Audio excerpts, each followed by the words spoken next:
Hey guys, how's it going? It is your boy, Manga and I'm here to do my breakdown and review of the most recent episode of My Hero Academia Vigilantes. And before we get into the breakdown and review proper, I'd like to ask you, if you haven't done so, to subscribe to my YouTube channel. I try to make videos on My Hero Academia every week, and if this is something that you like and want to see more of, why not subscribe to my YouTube channel? And with that out of the way, let's dive right into the breakdown and review.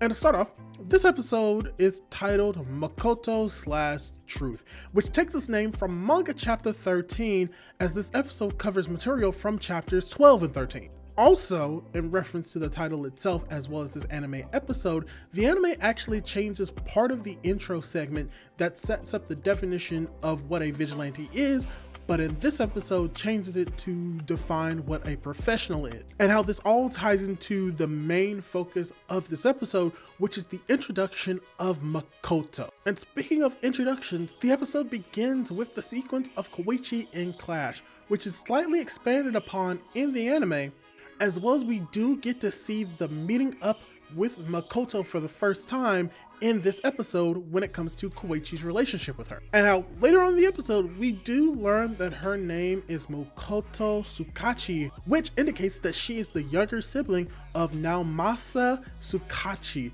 the main police officer in My Hero Academia proper. And the episode pretty much tackles what their relationship is outside of the main scope of the world. But going into this sequence a little bit more, we also get to see that very much like in the manga, she does agree to help Koichi with his studies if he is willing to help her in return. But in this moment, we do have a small change in dialogue of Makoto saying yay to picking up a younger student, which is different from her manga counterpart of her saying nah. Which does imply that in the anime, Makoto does have a fascination of picking up her kohais or the students that are under her, but this also is hinting more towards a potential relationship that Makoto may have with Koichi towards the end of this season, if not towards the end of the series. But also something else that is added to this sequence as well is the image of Koichi being a creeper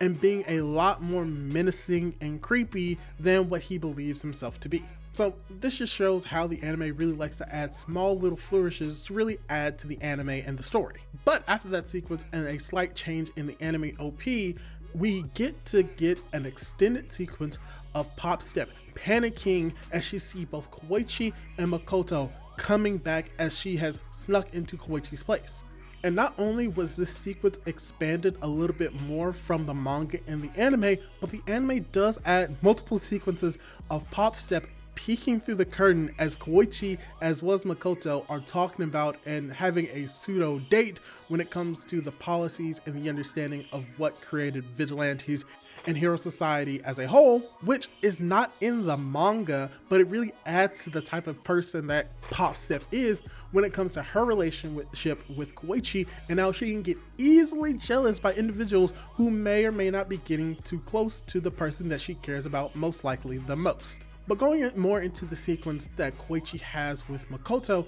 it is very much like in the manga, how she explains the existence for why vigilantes exist and why there needs to be heroes, as well as they talk about the connections between what led the vigilantes to eventually becoming heroes and then have the modern hero system they have now, as well as its laws. But we also get to see how Koichi is going to be helping Makoto in this pseudo thesis about why villains and heroes are considered different, and how even when it comes to this sequence, Makoto's history lesson on vigilantes is actually extended in the anime by including new visuals of heroes, villains, and vigilantes that began appearing in America that were not necessarily in the manga. And when it comes to some of these images, we get small references to superheroes that we've seen in more American comics, specifically DC, as we get a sort of representation of a Robin-like superhero as well as a Batman-like superhero. And this really just shows how much more vigilantes really appears and references more American comic books than My Hero Academia proper. And we're going to see that even more in the next episode with the introduction of a major American superhero in Japan. And it's also in these sequences that we also get the constant reappearance of the jealousy / angry Pop Step that was not in the manga as well. So after the conversation is finished and Makoto begins to leave, we then shift the focus on Makoto as well as getting the concrete connection that she has with Tsukachi Namosa, where something interesting is that after that conversation, we are then repurposing a cover for chapter 13 into the anime that shows Makoto using context, which shows that her and Naomasa eyes are naturally full black as she and her brother discuss her involvement in her study about what makes heroes and villains different, as he is trying to discourage her from getting more involved as to not get herself in trouble. And what is very interesting about this scene, as it was in the manga, is that this scene implies and really hints at the quirk that we're going to learn later on in the episode that belongs to Makoto, called polygraph, which from this sequence alone, you know that her quirk very much involves the necessity to actually touch someone to potentially get the truth out of it. But it's at this moment where we also transition over to the second part of the episode, where after Pop Step finishes chastising Koichi begins training his own hit and run type of fighting style technique, which we'll later see in this episode end in failure. But it does show how Koichi is beginning to develop himself into a hero in his own right by having his own set of skills that only he can really use. But after that training sequence, Koichi and Makoto begin to go on their pseudo date on Saturday, as the main purpose of this is to actually get a better understanding of how the people of Naruto view the vigilantes, as we do get a reanimation of the manga panel from the manga to the anime to make the portrayals of Pop Step, Knuckle Duster, and the Crawler look a little bit more menacing, as it's to show a difference in perspective from what Makoto knows versus what she's going to learn more about when it comes to her interviews of the civilians in the area. So as I start conducting the interviews, we get very much like in the manga of Jubei and Ichimoku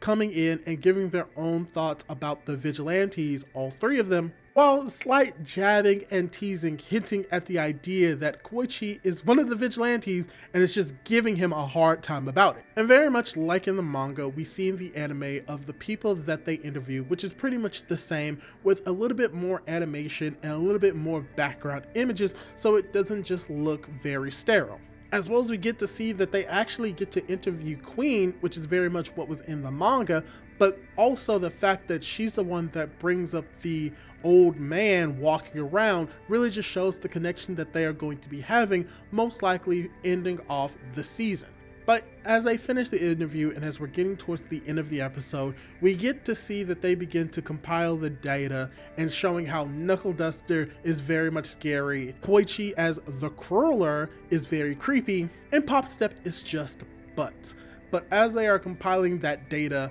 a new villain named Emperor Yotsusura, who steals the laptop as Koichi alongside the others try and save it. And by they, I mean mainly Jubei and Ichimoku, who are able to subdue and tie up the villain as Koichi gets balled in the face, specifically by a soccer ball. But yes, as we see the same technique that Koichi tried to use earlier in this episode fail, this is where we get the proper introduction of who this villain is and what his quirk is about, as well as seeing some very cool and clean soccer-like animation that may be even better than Blue Lock. But yes, it is confirmed that this individual's quirk is in fact soccer, and that his name also derives from the fact that he has the resemblance of a penguin, which is clearer in the manga than it really is in the anime. And the fact that he has a quirk about soccer means that pretty much anything can be a quirk. And that the implication of this episode in both the anime and the manga is that his quirk just makes him very, very, very good at soccer, especially when it comes to footwork. And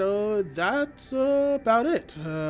We really don't see any more of him. But it's from this moment that Koichi is able to confront Makoto with the laptop, and as the day comes to an end, she thanks him, but also begins to use her quirk polymorph, which we learn requires direct contact with the individual so that she can pretty much determine whether or not that individual is lying to her. And as she confronts Koichi, she asks him if he is the crueler, but to her surprise, and potentially yours, the answer he gives is no, which is considered the truth. And while this stumps Makoto, thinking that she thought that she had the identity of the crueler, it is revealed that the reasoning why it failed is because Koichi views himself as the crawler, not the crawler, which funnily enough ties to something that we get in the mainline My Hero Academia when it comes to how quirks are based off the perspective of whatever is being used upon it, and that they can fail on people who can have a different interpretation